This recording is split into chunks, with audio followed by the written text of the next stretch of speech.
नमस्कार दोस्तों, आज की कक्षा में आपका स्वागत है। आज हम चर्चा करेंगे केमिस्ट्री के अभी तक पढ़े हुए उन टॉपिक्स के क्वेश्चंस पर जो आपके एग्जाम्स में पूछे गए हैं, चाहे वो एग्ज़ाम आपका रेलवे हो, बैंक हो या एसएससी हो। तो उन सब में अभी तक जितने भी क्वेश्चंस आए हैं वो सब मैं आपके सामने लेकर आई हूँ। तो आइए स्टार्ट करते हैं हम अपने पहले क्वेश्चन से। तो आपका जो पहला क्वेश्चन है वो है आपका, गोल्ड और प्लेटिनम में किसका घनत्व ज़्यादा होता है, मतलब डेंसिटी किसकी ज़्यादा है गोल्ड या प्लेटिनम में से। तो ये जो आपका क्वेश्चन पूछा गया है ये आपका सॉलिड स्टेट से लेकर लिया हुआ है, ठीक है। तो उससे पहले आपको पता होना चाहिए कि जो डेंसिटी होती है वो गोल्ड या प्लेटिनम में कितनी कितनी है। तो जब हम गोल्ड की बात करते हैं तो वो आपका 19 ग्राम पर सेंटीमीटर क्यूब है, और जो आपकी प्लेटिनम की है वो 21 ग्राम प्रति सेंटीमीटर क्यूब है। तो आप जान गए होंगे कि किसका घनत्व ज्यादा रहेगा, प्लेटिनम का। आइए सेकंड क्वेश्चन पर चलते हैं। जो सेकंड क्वेश्चन है इसमें आपसे पूछा गया है कि परमाणु के नाभिक के अवयव हैं। तो नाभिक के परमाणु के जो अवयव हैं, किसकी बात की गई है, सेंटर की मतलब न्यूक्लियस की। तो आपको पता होगा जब मैंने आपको क्लास कराई थी तो उसमें मैंने आपको बताया था कि कोई परमाणु है, ये परमाणु का सेंटर है जिसको नाभिक बोलते हैं। इसमें आपका न्यूट्रॉन होता है और प्रोटॉन होता है। प्रोटॉन पे आपका पॉजिटिव चार्ज होता है, न्यूट्रॉन पे आपका मतलब कोई चार्ज नहीं होता, उदासीन होता है। इलेक्ट्रॉन आपके बाहर मूव करते हैं जिसपे नेगेटिव चार्ज होता है। तो इसने केवल सेंटर की बात की है, तो सेंटर में आपका न्यूट्रॉन होता है और प्रोटॉन होता है। तो आपका जो आंसर होगा ये प्रोटॉन और न्यूट्रॉन, तो आपका आंसर सी होगा। आइए नेक्स्ट क्वेश्चन पर चलते हैं। नेक्स्ट क्वेश्चन आपका जो है यह है, आणविक संरचना में के बारे में निम्नलिखित में से कौन सा कथन सत्य है, ठीक है। तो आणविक संरचना, इसमें देखिए जैसे कि अभी अभी जैसे मैंने आपको बताया है कि जो आपका ये कोई परमाणु है, इसका जो नाभिक होगा उसमें आपका न्यूट्रॉन रहेगा, प्रोटॉन रहेगा, और जो इलेक्ट्रॉन होंगे वो आपके बाहर मूव करेंगे। तो यही आपसे पूछा गया है। तो देखिए प्रोटॉन और न्यूट्रॉन न्यूक्लियस मतलब सेंटर में होते हैं, और इलेक्ट्रॉन न्यूक्लियस के इर्द गिर्द मतलब बाहर चक्कर लगाते हैं। तो आपका आंसर सी हो जाएगा। नेक्स्ट पे चलते हैं। इसमें आपसे पूछा गया है कि निम्नलिखित में से कौन सा अणु का भाग नहीं है। अब अणु का भाग नहीं है, आप जानते हैं कि इलेक्ट्रॉन, प्रोटॉन, न्यूट्रॉन ये सब भी जो आपका एटम है, मॉलिक्यूल्स है, एलिमेंट, इन सब में क्या होगा, इन सब में आपका इलेक्ट्रॉन होगा, आपका प्रोटॉन भी होगा, आपका न्यूट्रॉन भी होगा। तो बचा क्या, फोटोन। तो इसका जो आंसर है आपका फोटोन होगा, क्योंकि कोई भी अणु है उसमें फोटोन नहीं होते। अब एक ही प्रकार का परमाणु निम्न में से किस में मिलता है। अब मैंने आपको बताया था कि जो एटम है तो एटम आपके जो दो ग्रुप से बनते हैं, एक विदाउट रिएक्शन, एक विद रिएक्शन। जो विदाउट रिएक्शन से बनते हैं वो आपका एलिमेंट बनाते हैं, और जो विद रिएक्शन बनते हैं वो आपका मोलिक्यूल बनाते हैं। तो जो एलिमेंट होते हैं वो सेम प्रॉपर्टी आपके एटम की रखते हैं। तो इसने यही पूछा कि एक ही प्रकार का परमाणु निम्न में किस में मिलता है। तो किस में मिलेगा, आपका एलिमेंट में मिलेगा, ठीक है। नेक्स्ट क्वेश्चन इसमें आपसे पूछा गया है कि परमाणु नाभिक की खोज किसने की थी। तो आपको बताया गया है कि परमाणु की खोज किसने की थी, रदरफोर्ड ने। नेक्स्ट क्वेश्चन आपसे है, एटम में न्यूट्रॉन की खोज किसने की थी। तो आपको बताया गया था कि न्यूट्रॉन की खोज किसने की थी,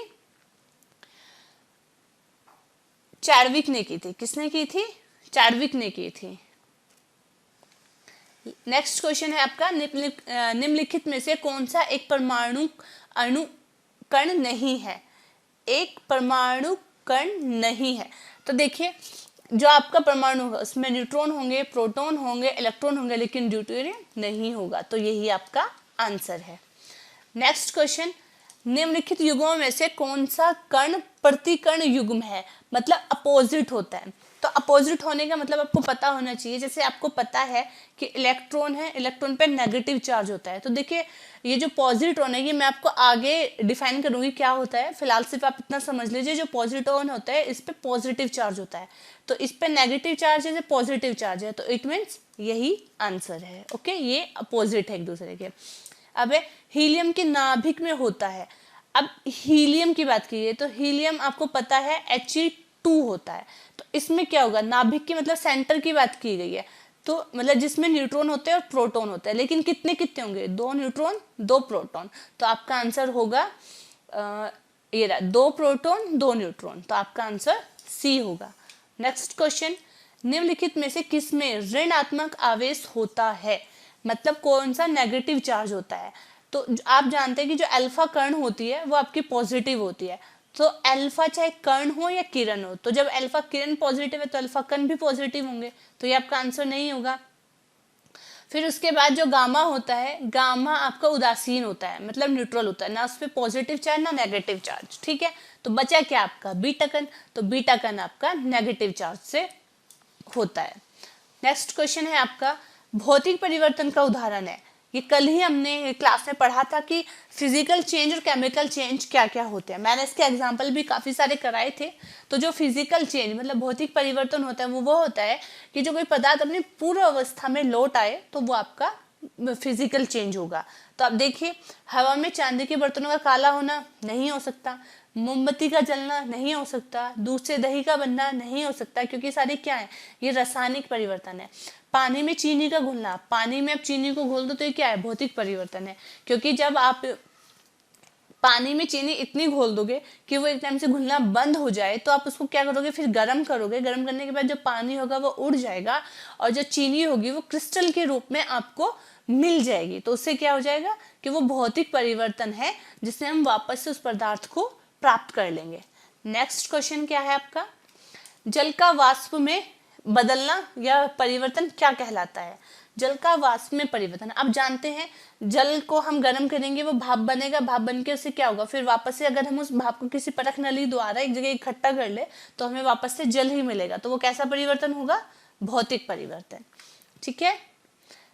नेक्स्ट क्वेश्चन, निम्नलिखित में से कौन सा रासायनिक परिवर्तन का उदाहरण है। अब यहाँ क्या पूछा गया, रासायनिक परिवर्तन। रासायनिक परिवर्तन मतलब केमिकल चेंज, मतलब ऐसा पदार्थ जो अपनी पूर्व अवस्था में वापस नहीं लौटता, या ये कह लीजिए जिससे किसी नए पदार्थ का निर्माण होता है, किसी स्थायी पदार्थ में परिवर्तित हो जाता है। तो प्रिज्म से गुजरने पर श्वेत रंगों का 7 रंगों में विभक्त होना, या सब्जियों को पकाने पर उनका मुलायम हो जाना, सनी हुई मिट्टी का सूखने पर भंगुर हो जाना, नमक का पानी में घुलने पर। नमक का पानी भौतिक, मिट्टी का सूखे वापस से मिट्टी हम प्राप्त कर सकते हैं, भौतिक परिवर्तन। अब इसकी बात करते हैं, अगर एक बार आपने सब्जी बना दी तो क्या उस बनी हुई सब्जी को कच्ची सब्जी में बदल सकते हो, तो नहीं बदल सकते। तो ये आपका आंसर हो गया, ठीक है। नेक्स्ट क्वेश्चन की जब हम बात करते हैं तो नेक्स्ट क्वेश्चन क्या है आपका, संक्षारण के उदाहरण है। तो इसमें क्या होता है, इसमें होता है कि किसी चीज की लेयर जम जाना, किसी दूसरी चीज पर डिपॉजिट हो जाना, ठीक है। तो तांबे पर हरे रंग की परत, ठीक है, लोहे पर भूरे रंग की परत, ठीक है, और सिल्वर पर काले रंग की परत, ठीक है। तो ये क्या है, ये तीनों ही इसके उदाहरण है। नेक्स्ट क्वेश्चन क्या है, निम्नलिखित में से रासायनिक परिवर्तन के उदाहरण क्या है। किसके पूछे, रासायनिक परिवर्तन के, तो माइंड में रखिएगा। सोडियम क्लोराइड का क्रिस्टलन बनना, सोडियम क्लोराइड मतलब क्या है आपका, NaCl है। तो जब इसका क्रिस्टल तो ले सकते हो, तो ये कौन सा परिवर्तन हुआ, भौतिक परिवर्तन। बर्फ का गलना, बर्फ को आप पिघाल दो फिर उसको जमा दो फिर आपको, तो भौतिक परिवर्तन हुआ। दूध का अस्कंदन मतलब दूध का दही में बदलना, तो ये कौन सा परिवर्तन हुआ, भौतिक परिवर्तन हुआ। तो उपयुक्त में से कौन सा सही है, तो आपका पहला नहीं है, दूसरा भी नहीं है, तो केवल आपका तीसरा आंसर सही है, ठीक है। कथन आपको दिया गया है, उच्च तापमानों पर रासायनिक अभिक्रिया तीव्रतर हो जाती है, मतलब जब हाई टेम्परेचर होता है तो जो केमिकल रिएक्शन होती है वो फास्ट होने लगते हैं, तेजी से होने लगते हैं। इसका रीजन क्या है कि जो हाई टेम्परेचर होता है उसमें आणविक गति जल्दी जल्दी दूर हो जाती है, ठीक है। तो आप जानते ही हो ये सही है कि अगर हम टेम्परेचर बढ़ा देते हैं तो जो केमिकल रिएक्शन है वो तेजी से होने लगते हैं, उसका रीजन क्या है, आणविक गति है, ठीक है। तो इसमें क्या होगा कि A और R दोनों सही है और RA का सही स्पष्टीकरण है, तो आपका आंसर A सही हो जाएगा। नेक्स्ट क्वेश्चन की जब हम बात करते हैं तो इसमें है, जल अपघटन में ऊर्जा किस रूप में उत्पन्न होती है। किसमें, जल अपघटन में। जब जल अपघटन करोगे, इट मीन जब आप जल को गर्म कर रहे हो, पानी को गर्म कर रहे हो, तो क्या बनेगा, उष्मा के रूप में निकलेगा, आंसर हो गया।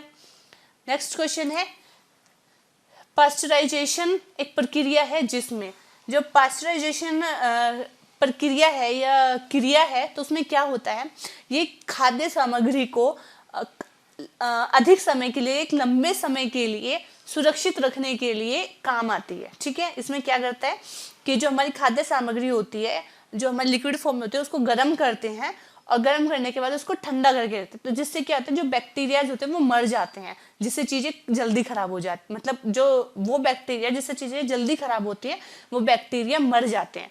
तो उससे क्या होगा कि वो खाद्य सामग्री लंबे समय तक चल जाएगी। तो आप देख लीजिए, दूध को बहुत कम तापमान पर 24 घंटे तक रखा जाता है? नहीं। दूध को 8 घंटे तक गर्म किया जाता है? ऐसा कुछ नहीं है।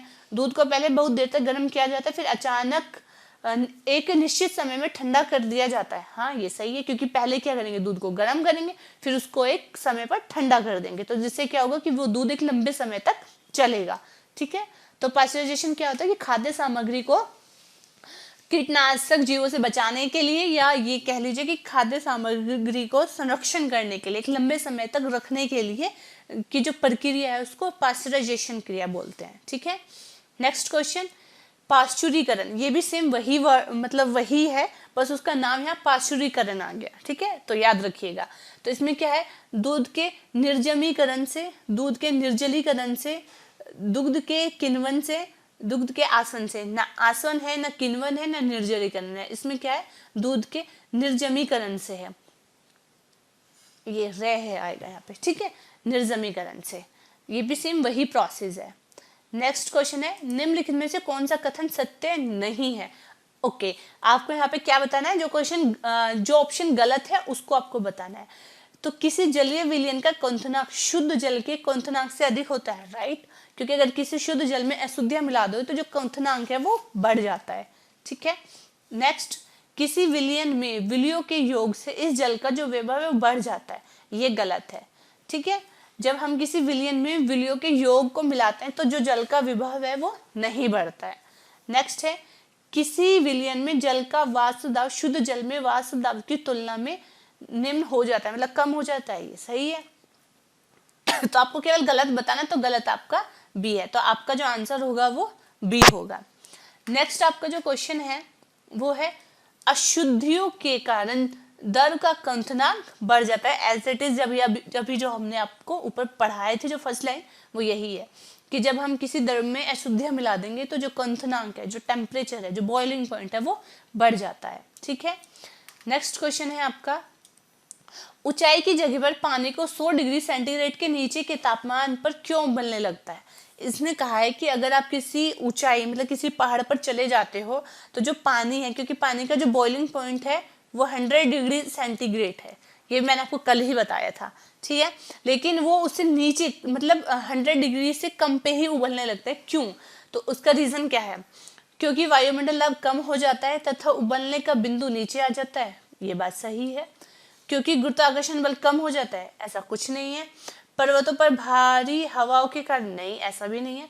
तो आपका आंसर क्या होगा कि जो वायुमंडल दाब है वो कम हो जाता है, जिससे जो आपका बॉइलिंग पॉइंट है वो नीचे आ जाता है। ठीक है, जितनी ऊंचाई होगी उसके अकॉर्डिंग वो होगा।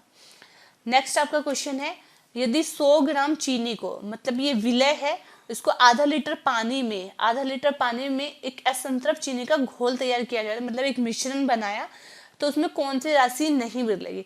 सपोज दैट ये आपका आधा लीटर पानी है और ये यहाँ तक आया हुआ है। ठीक है, आधा लीटर पानी, आपने इसमें चीनी मिलाई। ठीक है, तो इसने पूछा कि आपका क्या क्या नहीं बदलेगा? आपका द्रव्यमान बदल जाएगा, आपकी जो डेंसिटी है वो भी चेंज होगी, जो सांद्रता है वो भी चेंज होगी। तो आपका क्या नहीं चेंज होगा? आपका आयतन नहीं बदलेगा। क्या नहीं बदलेगा? जो वॉल्यूम है वो चेंज नहीं होगा। नेक्स्ट क्वेश्चन है, आधुनिक रसायन शास्त्र का जनक किसे कहा जाता है? ये मैंने आपको फर्स्ट क्लास में ही बताया था कि जो आपका मॉडर्न केमिस्ट्री के फादर है वो किसको बोला जाता है? एंटोनियो लेवोसियर को बोला जाता है। नेक्स्ट क्वेश्चन आपका, द्रव्य अवस्थाओं की अधिकतम संख्या क्या है? मैक्सिमम कितनी स्टेज है? तो आपकी 5 है।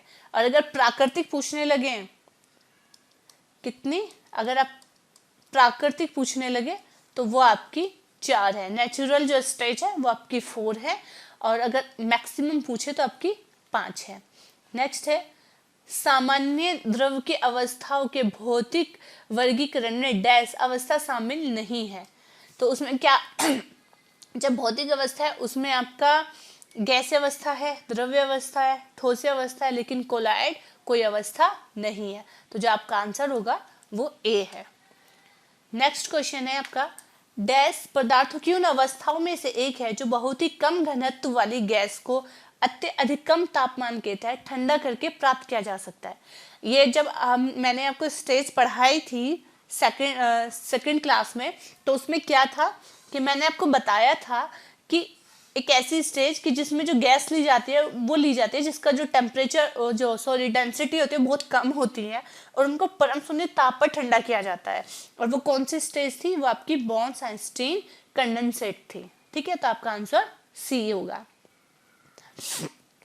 इसका मतलब आप समझ रहे हो कि आपसे डेफिनेशन के थ्रू भी क्वेश्चन पूछे जा रहे हैं, तो थोड़ा फोकस करके पढ़िएगा ताकि आपका कोई भी क्वेश्चन ना छूटे।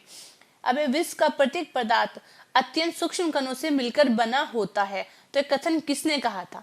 देखिए, मैंने आपको स्टार्टिंग में ही बताई थी कि जो परमाणु है, परमाणु अत्यंत छोटे छोटे कणों से मिलकर बना है, और परमाणु की जो परिभाषा सबसे पहले किसने दी थी? महर्षि कणाद ने दी थी। तो आपका आंसर ए करेक्ट हो जाएगा।